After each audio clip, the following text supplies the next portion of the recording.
Hello, my name is Christina Tucker. My goal is to become a pioneer in equality and diversity in the entertainment industry. What do I mean by this? Well, when I first began my journey with Full Sail, it was a class on presentations.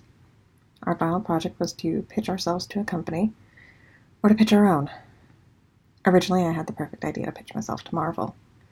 Then I looked at the numbers. At the time, Marvel had a dismally small percentage of female creators. DC was worse. The exact percentages I can't quite remember, but we're close to only 10%. This has to do with hiring practices in the comic industry, and not necessarily because there are not a lot of female comic creators. They do exist in droves, mind you. A lot of them are driven to indie or webcomic status, and while indie comics might still get you into Marvel or DC, your odds aren't great. This then inspired research on the entertainment industry as a whole, which got murky and messy.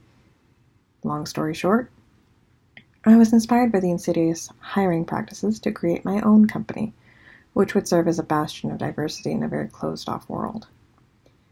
That moment was my turning point.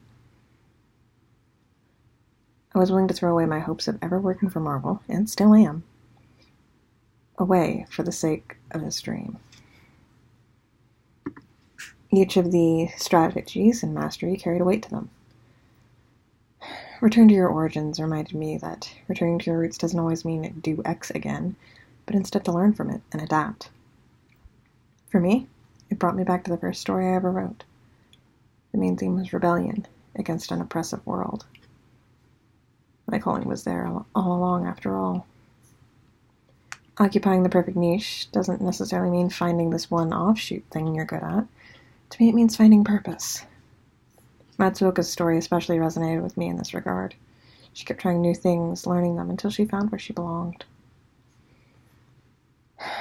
False paths in life are common. Avoiding them can be difficult. One must be willing to follow their heart's true desire, instead of succumbing to something more superficial. Letting go of the past was a strategy for me that struck close to home. It taught me to value my goals, my life's task. I owe no one anything. As mentioned, your eyes on the future, not the past. Finally, finding your way back brings the most painful reality. Mastery requires patience. The way back requires sacrifice. Deviating from your path will make you have to double back, and that can be crippling. My dream career is to have my company.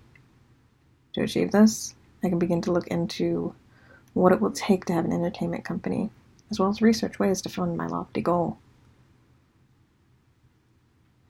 All references were gotten from Mastery by R. Green, published in 2012 by the New York Penguin Group.